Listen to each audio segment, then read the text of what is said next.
Whittemire.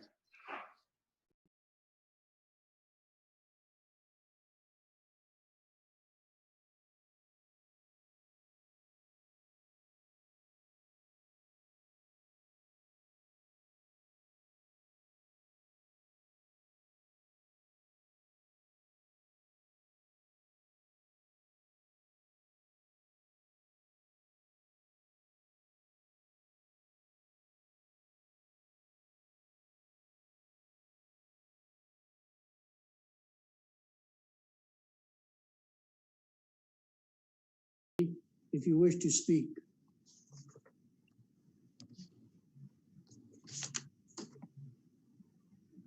We'll now go to item 2 on our agenda, approval of agenda. I'll second that. Jay Brennan and Jack Anderson, seconded. All in favor? Adoption of minutes for committee meeting May 14th, 2020. Wendy? No, Have a seconder? I will. Mr. Jack? Chair, I have one change. Yes? Page 6, when the council, when I particularly was speaking on 24 Alfred Street, and in the minutes it says that I refer to it as a humble home. I believe the term I used is a smaller home. I can amend that, Wendy. Thank you, Mary.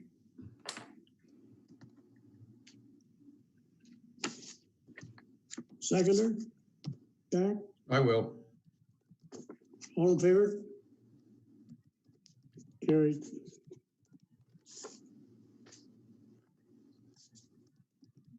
Any disclosures of monetary interests?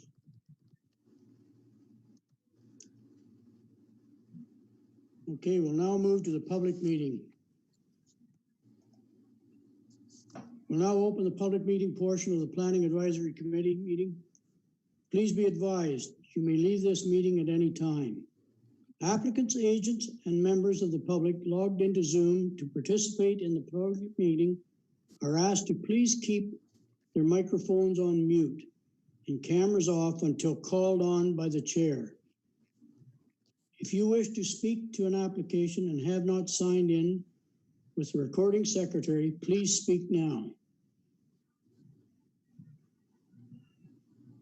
The purpose of this Planning Advisory Committee meeting is to consider a zoning bylaw amendment application that is before us. Application ZA-20-04 to rezone 1 Old Slies Road to residential type 5 with a site-specific special exemption, R5-X, for the purpose of constructing an addition with 3 one-bedroom townhouse form units facing Queen Street. The site-specific special exemption is to accommodate the proposed development concept. This meeting is the opportunity to provide any feedback on this application, and the Planning Advisory Committee welcomes any questions and comments you may have. We encourage you to do so at this public meeting, as the Planning Act rules suggest that the public's ability to voice objections later in the process may be limited if a written or oral comment is not submitted. The Planning Advisory Committee's role is to evaluate zoning amendment applications and make recommendations to Council, which holds the ultimate decision-making authority on the application. I will now pass the meeting over to Senior Planner Carl Greggy to report on notification and summary of zoning application ZA 20-404. Following his presentation, I will call on participants one at a time to offer feedback, comments, or questions regarding the proposal. I will also offer applicants or their agents in attendance an opportunity to address any concerns brought to the committee by the public. Carl. Thank you, Mr. Chair. Are we ready with the PowerPoint?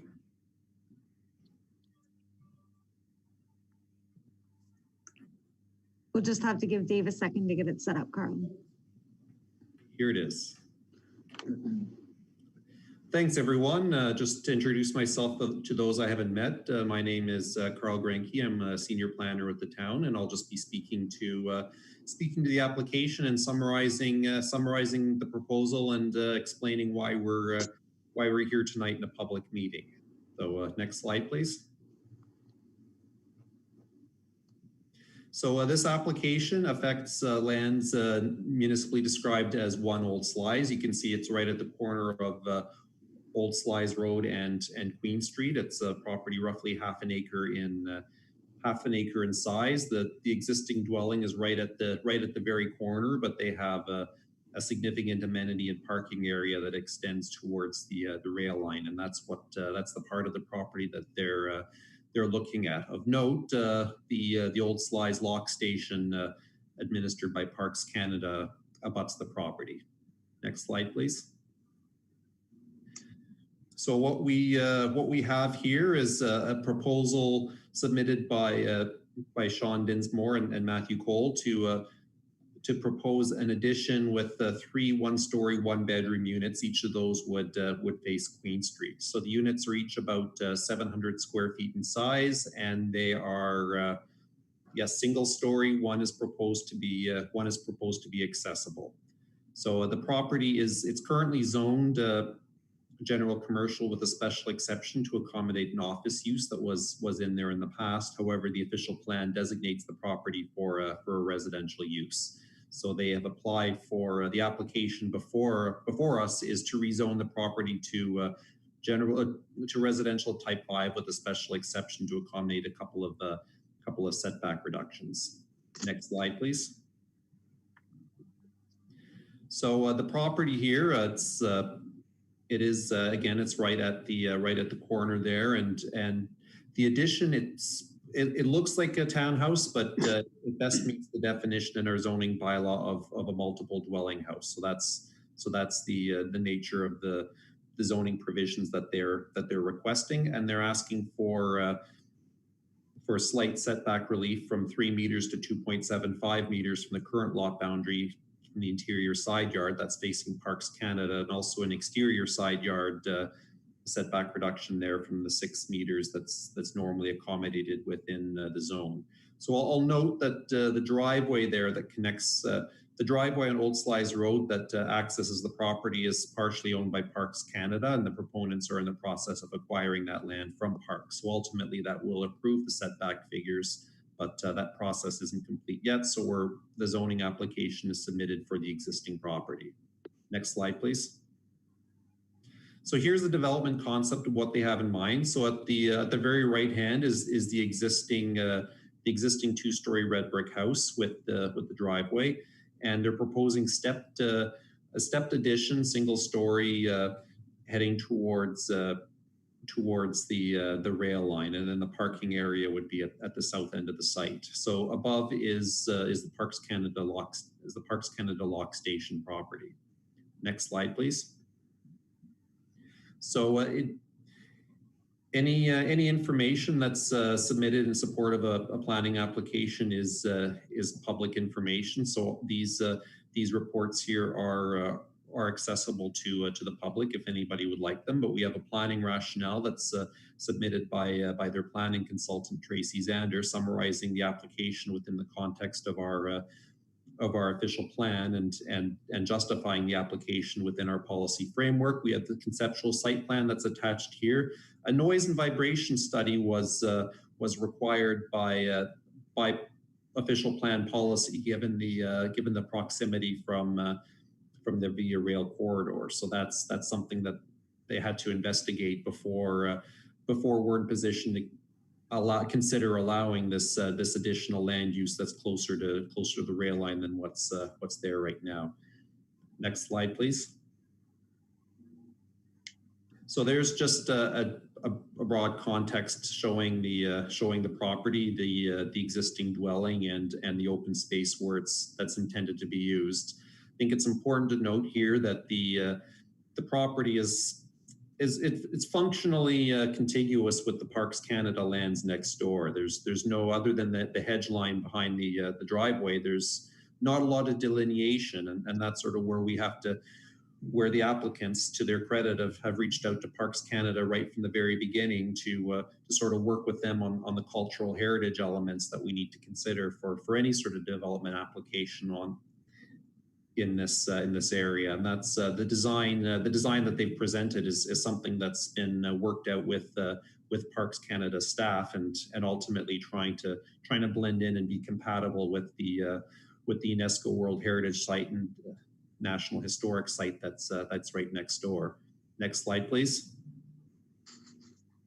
So the purpose of the public meeting, of course, we're being asked to change the land use rules for an area of land, so changing from a commercial zone to a residential zone. So before the town can consider approving that, we give the opportunity for a community and neighbors to ask questions and sort of assess how this impact may impact them. And the proponents, of course, have the opportunity to present their proposal and respond to questions we have now. So all of this information helps inform the recommendation that staff, as well as the committee, are going to be bringing to council at a later date. Next slide. So of course, consultation is an important part of the planning process. As required by the Act, we do give notice for applications to all neighbors within 120 meters, as well as applicable agencies, and posted on site.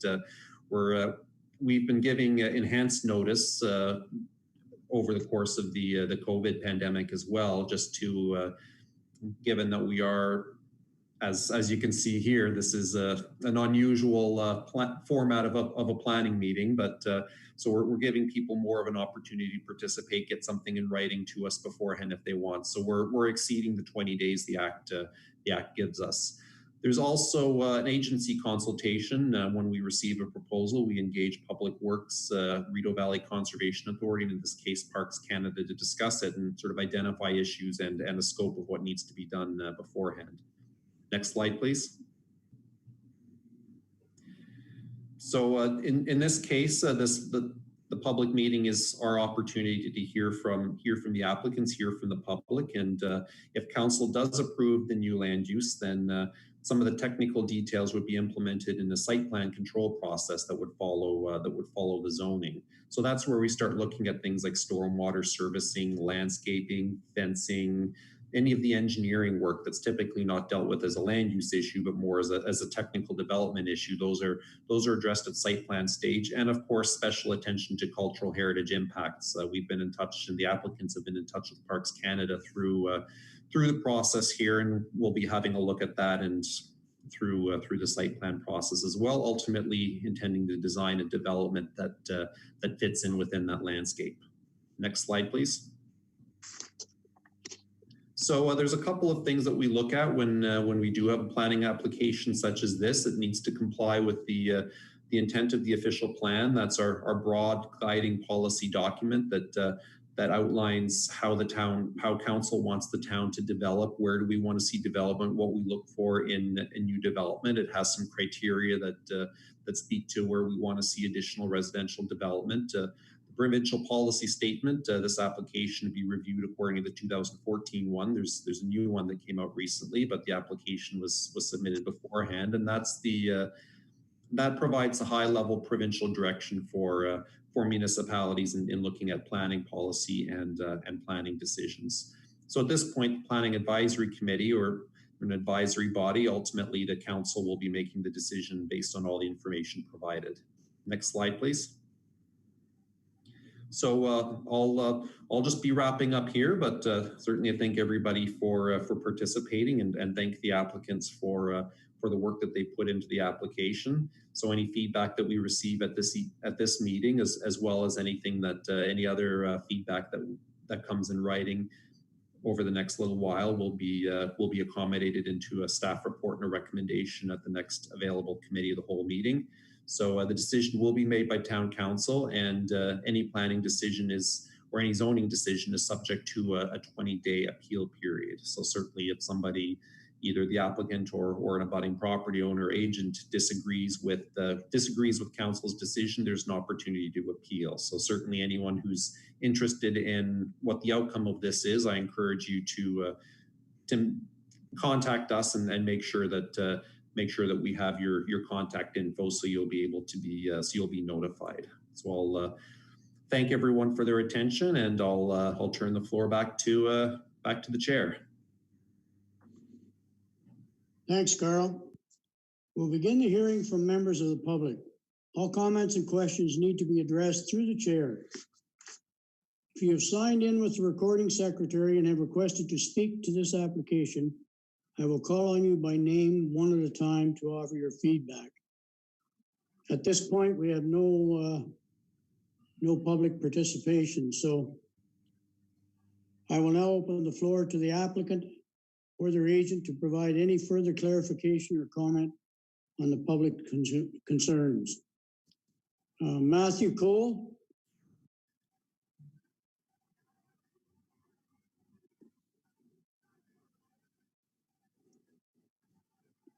Hello, everyone. So as was mentioned, I'm one of the applicants. I just want to thank everyone for their time. I have nothing further to add at this time, but Sean may wish to speak, or we'll defer to Tracy as well. Sean? So, I guess I'd start by saying, is there any questions or concerns by the committee or council that we could answer?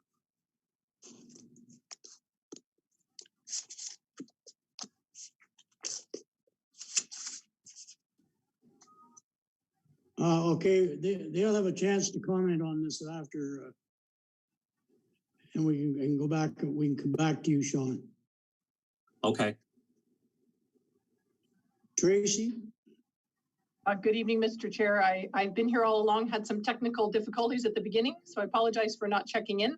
I don't think I have anything to add either. Carl covered the project very well in his report. There was a lot of front end and very productive dialogue with town staff and with Parks Canada staff. So I'm very pleased with how this has come together, and Parks Canada has been very cooperative and productive in this application. So I don't think I have anything more to add. As Sean said, we're happy to answer questions if the committee has any. Thank you. Thank you. I will now ask if there are any questions or comments from the committee members participating. Okay. Thanks, Mr. Chair. I just want to thank Sean and Matthew for this development, and I looked over the paper and the and what it's going to look like. It's very it fits into the neighborhood, the house, and it's going to look great. And this is something that we need in town. And as we know, and 3 one-bedrooms are going to be great. I guess my only question would be, and this would be up to you, but what were you thinking of the rental would be, or what the cost would be for rent? I guess we maybe haven't worked out all the particulars as far as what's going to be included.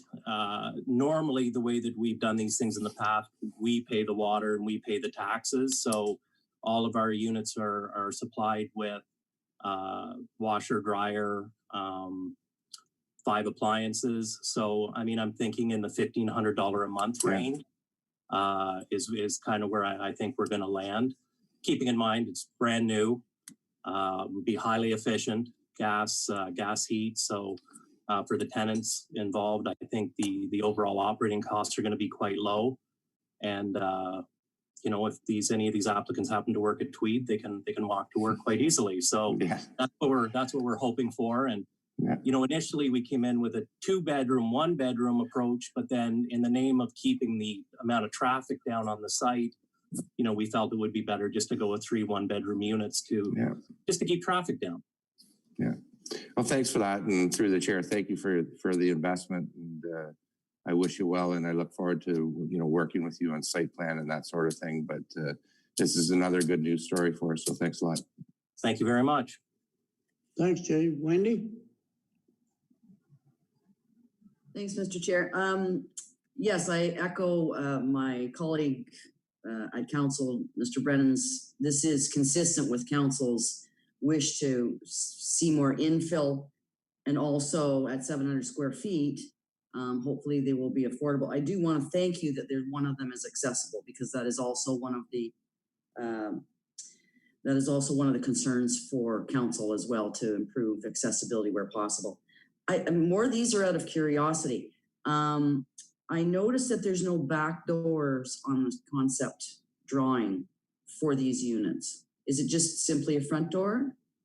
It's just a front door. There's large windows at the back to act as a fire escape route.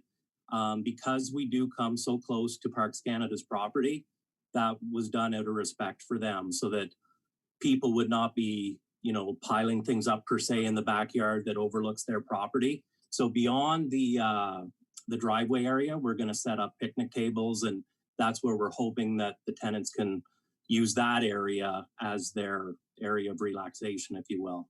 Great. And the other thing I was curious about is the main building. Is it also going to be apartments? It's currently rented. Yes. Okay. It's a 2-story dwelling right now. So it's is one unit. Oh, it is one unit right at this point. Yeah, and that's the way it's going to stay. Okay.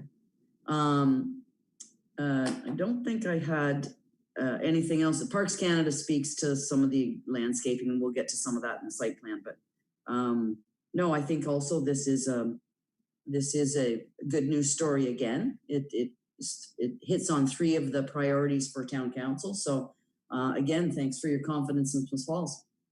Thank you very much. Thanks, Wendy. Thank you. Anyone else?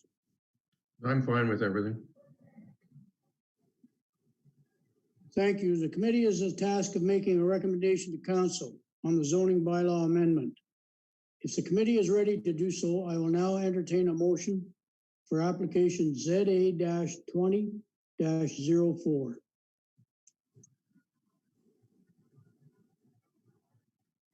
So moved, Wendy? Mr. Chair. Wendy, seconded by Jay. All in favor? Carried. Thank you for attending and participating in the planning process of the application ZA-20-04. Any participants that have not signed in and require further notice regarding the application are asked to please reach out to the planning coordinator, Mary Remig, by phone at Town Hall. Appeals right, as prescribed by the Planning Act, will be outlined on the notice of the decision. If you have any questions on this application or the process, I invite you to get in touch with our senior planner or planning coordinator. This concludes the public meeting for application ZA-20-04 for 1 Old Slides Road, and concludes the public meeting portion of the Planning Advisory Committee meeting. We will now move to the next item on our agenda. Thank you. Practically painless. Thanks, everyone.